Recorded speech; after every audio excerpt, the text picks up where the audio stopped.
नमस्कार। आज हम भारतीय कॉरपोरेट और बाजार की दुनिया की कुछ ताज़ा सुर्खियों पर नज़र डाल रहे हैं। हमारे पास कई स्रोतों से जानकारी आई है, मतलब बड़ी कंपनियों के ऐलान से लेकर बाजार के रुझानों तक काफ़ी कुछ चल रहा है। तो कोशिश रहेगी कि इन सब खबरों से वो खास बातें निकाली जाएं जो मतलब समझने लायक हैं। चलिए शुरू करते हैं फिर। बिल्कुल। भारतीय अर्थव्यवस्था और कॉरपोरेट जगत में इस वक्त काफी हलचल है। कई दिलचस्प गतिविधियां एक साथ हो रही हैं। देखते हैं इनका मतलब क्या है। अच्छा, तो सबसे पहले इंफ्रास्ट्रक्चर और मैन्युफैक्चरिंग की बात करते हैं। एल&टी ने बेंगलोर में देश के सबसे बड़े प्रस्तावित आईटी पार्कों में से एक बनाने के लिए एक बड़ा ऑर्डर हासिल किया है। हाँ, ये ऑर्डर 5,000 से 10,000 करोड़ रुपए के बीच का है। बाप रे, ये तो काफी बड़ा है।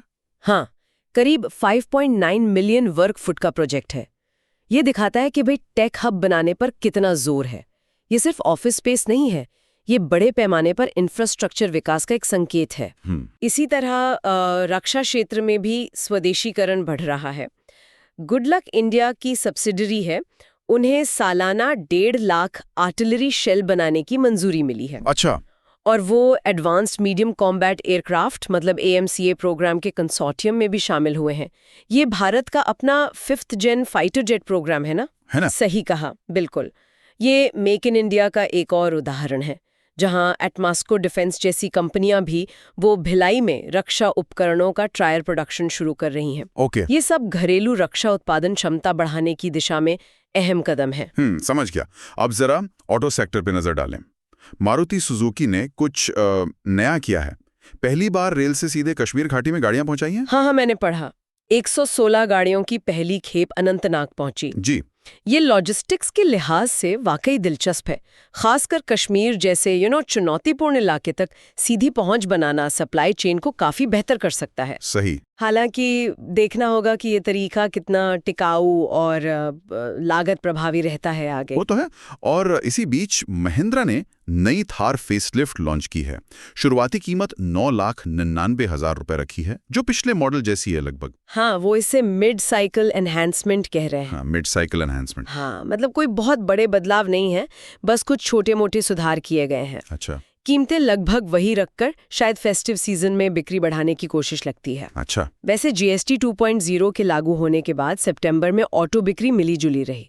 मारुति तो टॉप पर रही, लेकिन टाटा मोटर्स ने हुंडई और महिंद्रा को पीछे छोड़ दिया। ये इंटरेस्टिंग था। हाँ, ये तो है। अच्छा, कॉर्पोरेट जगत में एक और बड़ी खबर है। अबू धाबी की इंटरनेशनल होल्डिंग कंपनी IHC ने सम्मान कैपिटल में निवेश किया है। जी हाँ, सम्मान कैपिटल, जो पहले इंडिया बुल्स हाउसिंग फाइनेंस थी। IHC उसमें $1 बिलियन यानी करीब 8,850 करोड़ का निवेश करके 41-43% हिस्सेदारी खरीद रही है। $1 बिलियन, ये तो बहुत बड़ा अमाउंट है। बिल्कुल। ये भारतीय NBFC सेक्टर में मतलब गैर बैंकिंग वित्तीय कंपनी सेक्टर में हाल के समय का एक बड़ा विदेशी निवेश है। ये दिखाता है कि विदेशी निवेशक भारतीय वित्तीय क्षेत्र में अब भी मतलब काफी संभावनाएं देख रहे हैं। और फेस्टिव सीजन की बिक्री कैसी चल रही है? कुछ खबरें हैं? हाँ, बिल्कुल अच्छी चल रही है लगता है। बजाज ऑटो ने तो रिकॉर्ड बिक्री दर्ज की है। अच्छा।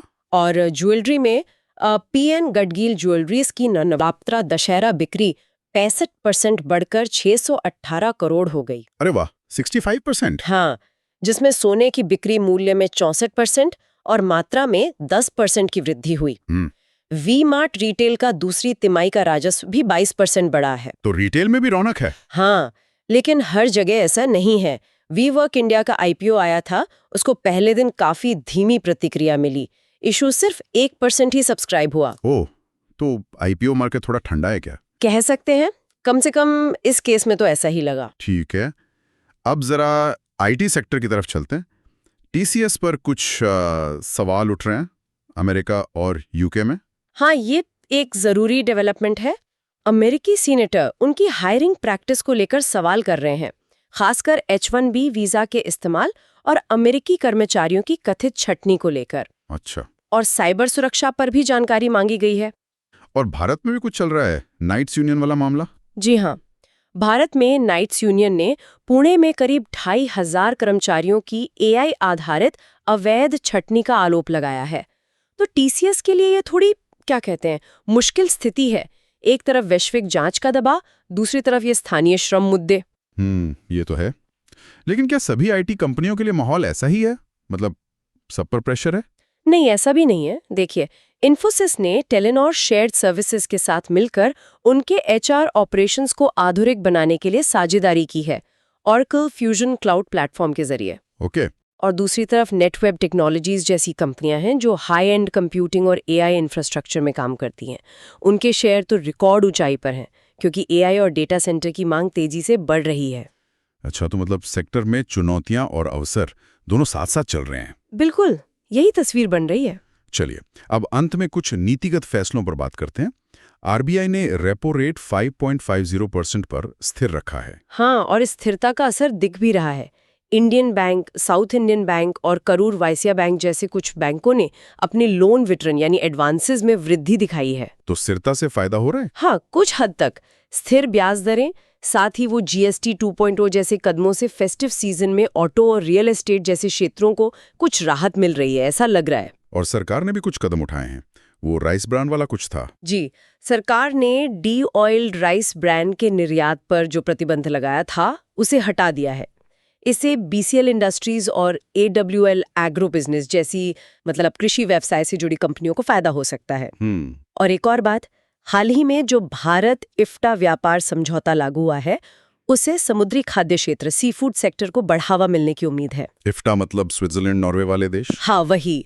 उन देशों में भारतीय उत्पादों पर टैरिफ कम या खत्म हो गए हैं, तो किंग्स इंफ्रा वेंचर्स जैसी कंपनियां इसका लाभ उठा सकती हैं। अच्छा, तो कुल मिला के देखें तो इंफ्रा में बड़े प्रोजेक्ट्स चल रहे हैं, ऑटो में नई लॉजिस्टिक्स और लॉन्च हो रहे हैं, कॉर्पोरेट में निवेश आ रहा है, बिक्री भी ठीक ठाक है फेस्टिव सीजन की वजह से। हाँ, आईटी में वैश्विक दबाव भी है और घरेलू ग्रोथ भी दिख रही है, और सरकारी नीतियां भी अपना असर डाल रही हैं। बिल्कुल सही कहा आपने। आज की चर्चा से साफ है कि भारतीय कॉर्पोरेट जगत कई तरह की ताकतों के बीच अपना रास्ता बना रहा है। मतलब बड़े निवेश, त्योहारी मांग, विनियामक जांच और नीतिगत बदलाव सब एक साथ। बिल्कुल। और यहाँ एक सोचने वाली बात ये निकलती है कि देखिए, एक तरफ हम रक्षा में जैसे गुड लक इंडिया या फिर रेयर अर्थ मेटल्स में जैसे एनएमडीसी का ईवी के लिए फोकस, मतलब घरेलू उत्पादन पर जोर दे रहे हैं। और दूसरी तरफ हमारा आईटी सेक्टर वैश्विक जांच और एआई जैसी नई चुनौतियों का सामना कर रहा है। तो सवाल ये उठता है कि भारत में विकास और इनोवेशन की अगली बड़ी लहर असल में कहां से आएगी? हाँ, ये बड़ा सवाल है। क्या ये मौजूदा पारंपरिक उद्योग ही नए रूप में उभरेंगे या फिर पूरी तरह से नए सेक्टर सामने आएंगे?